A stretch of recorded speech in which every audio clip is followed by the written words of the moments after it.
कुछ समय पहले की बात है। चांदपुर गांव के किनारे एक टूटी सी झोपड़ी में ईशान अपनी बीमार मां के साथ रहता था। खेतों में मजदूरी कर वह किसी तरह 2 वक्त की रोटी लाता और मां की दवा का इंतजाम करता। एक दिन गांव में एक मेले का आयोजन हुआ। वही उसकी मुलाकात हुई रूपा से।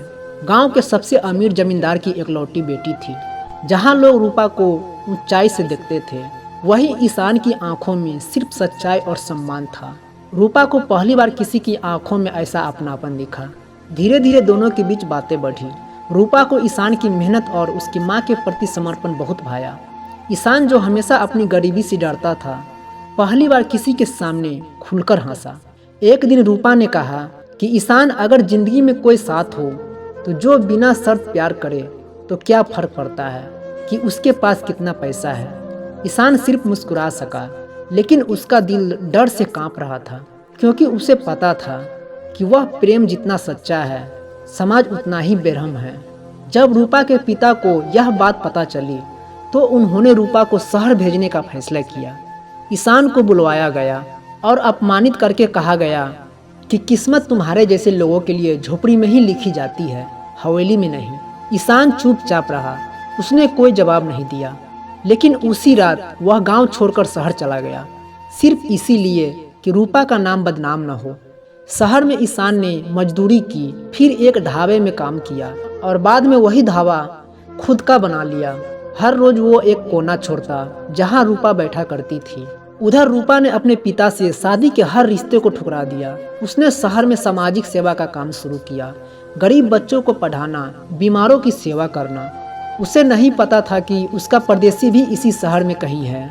एक दिन रूपा कुछ गरीब बच्चों को लेकर एक ढाबे पर खाना खाने आई और वही सामने ईशान खड़ा था। सालों की दूरियां एक नज़र में पिघल गई। रूपा ने पूछा कि क्यों गए थे ईशान। ईशान ने धीमे से कहा, क्योंकि मैं तुझे तकलीफ नहीं देना चाहता था, लेकिन हर रात तुझसे मिलने सपने में आता रहा। रूपा की आंखों में आंसू थे। ईशान ने पूछा, अब क्या होगा। रूपा ने मुस्कुराकर कहा कि अब मैं तुझे वापस नहीं जाने दूंगी, कभी नहीं। अब दोनों मिलकर एक संस्था चलाने लगा, परदेसी फाउंडेशन, जहां गरीब बच्चों को शिक्षा और ज़रूरतमंदों को सहारा मिलता रहा। ईशान और रूपा अब एक मिसाल बन गया था कि सच्चा प्यार समय, दूरी और हालात से हार नहीं मानता। गरीबी प्रेम को रोक नहीं सकती। जब दिल सच्चा हो तो हालात बदल सकते हैं। जो लोग दर्द में भी मोहब्बत निभाते हैं, वही इस दुनिया में एक उम्मीद छोड़ते हैं। ईशान और रूपा की मोहब्बत समाज की ऊंच नीच, अमीरी गरीबी की दीवारों में फंस गई थी। रूपा के पिता ने ईशान को गांव से निकाल दिया था। ईशान शहर में संघर्ष करता रहा और रूपा अपने प्यार को सीने में दबाए समाज सेवा में लग गई। 5 साल बाद अचानक दोनों शहर में एक ढाबे पर फिर से मिले और वहीं से एक नई शुरुआत की लौ जली। रूपा और ईशान की मुलाकात के बाद दोनों अक्सर मिलते। रूपा के चेहरे पर एक अलग ही चमक आ गई थी और ईशान अब फिर से मुस्कुराने लगा। पर एक रात रूपा ने ईशान से कहा, अब और छुपकर नहीं जीना, अब पापा को सच्चाई बतानी ही होगी। ईशान पहले घबराया, पर फिर बोला कि अगर तुम साथ हो तो मैं हर परीक्षा देने को तैयार हूँ। फिर ईशान और रूपा दोनों अपने गांव फिर वापस चांदपुर गए। वही हवेली, वही कठोर चेहरा। उसके पिता आज भी समाज के डर में जकड़े हुए थे।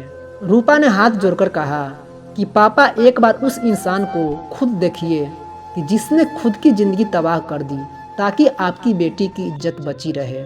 रूपा के आंसू देखकर प्रधान जी का हृदय थोड़ा डगमगाया, लेकिन वो बोले कि समाज क्या कहेगा, ये भी तो सोचो। रूपा ने उनकी आंखों में आंखें डालकर कहा कि अगर समाज की सोच प्यार से ऊपर हो गई, तो फिर आपकी बेटी सारी उम्र अकेली ही जी लेगी। ईशान को हवेली बुलाया गया। वह साधारण कपड़ों में, लेकिन सम्मान और आत्मविश्वास के साथ वहां पहुंचा। प्रधान जी ने पूछा, क्या दे सकते हो मेरी बेटी को। ईशान ने जवाब दिया कि इज्जत, साथ और वो हर सपना जो आज तक अधूरा रह गया। पैसे नहीं, पर मेहनत की ताकत है मेरे पास। वहां मौजूद सभी लोगों के सामने प्रधान जी कुछ पल चुप रहे और फिर धीरे से बोले कि मैंने तुम्हें कभी समझा ही नहीं। आज समझ आया कि अमीरी जमीन जायदाद से नहीं, दिल से होती है। जाओ, रूपा की माँ का आशीर्वाद लो और शादी की तैयारी शुरू करो। गांव की गलियों में सजी झालरें ढोलक की थाप और लोगों के चेहरे पर एक नई उम्मीद थी। एक और साधारण लड़का जो कभी परदेसी बनकर चला गया था, दूसरी और वही लड़की जिसने उसके लौटने का व्रत लिया था। ईशान और रूपा की शादी पूरे गांव के सामने हुई, बिना किसी भेदभाव, बिना किसी शर्म के। गांव वालों ने कहा कि ये शादी नहीं, सोच की जीत है। शादी के कुछ समय बाद रूपा और ईशान ने गांव में एक बड़ा स्कूल बनवाया, जिसका नाम रखा गया परदेसी आशा विद्या मंदिर, जहां गरीब अमीर सबके बच्चे एक साथ पढ़ते थे। प्रधान जी अब स्कूल के सबसे बड़े दानदाता बन चुके थे और सबसे बड़े सेवक के गवाह भी। ईशान और रूपा ने समाज की परवाह किए बिना अपने प्यार को मंजिल दी। गांव के जमींदार पिता ने अपनी सोच बदली और बेटी की शादी एक गरीब लेकिन सच्चे इंसान से होने दी। अब दोनों मिलकर गांव में स्कूल चलाने लगे और पूरे गांव के लिए मिसाल बन चुके थे। शादी को 1 साल बीत चुका था। गांव का स्कूल अब बढ़ रहा था, बच्चों की संख्या बढ़ी और गांव वालों की सोच भी। रूपा स्कूल की प्रधानाध्यापिका बनी और ईशान स्कूल का संचालन देखता था।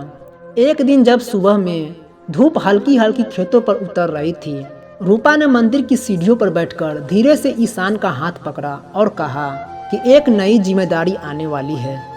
ईशान पहले कुछ नहीं समझा, फिर जब उसने उसकी आंखों में चमक देखी, वो समझ गया कि हम माता पिता बनने वाले हैं। रूपा ने हंसते हुए सिर हिलाया।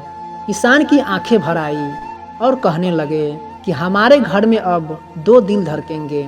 9 महीने बाद एक चांदनी रात में गांव की सबसे छोटी और सबसे बड़ी खबर आई। रूपा ने एक बेटी को जन्म दिया। पूरा गांव इकट्ठा हुआ। उस बच्ची को देखकर किसी ने कहा कि ये तो रूपा के ही तरह सुंदर है और ईशान जैसी आंखें हैं इसकी। ईशान ने बच्ची को अपनी गोद में लिया और कहा, इसका नाम होगा आशा, क्योंकि ये उस भरोसे की निशानी है जिसने हमें अंधेरे से उजाला तक पहुंचाया। प्रधान जी जो कभी बेटी के प्यार से नाराज थे, आज पोती की नन्ही उंगली को पकड़कर रो रहे थे। कुछ साल बाद आशा बड़ी हुई, स्कूल जाती और बच्चों को साथ बैठाकर कहानी सुनाती कि मेरे पापा ने गरीबी में भी सपने देखा था और मेरी मम्मी ने उस सपने को जीकर दिखाया। गांव के लोग अब बेटी को बोझ नहीं मानते थे, क्योंकि रूपा और ईशान ने एक नई सोच पैदा कर दी थी। एक दिन रूपा, ईशान और छोटी आशा गांव के स्कूल में बैठे थे।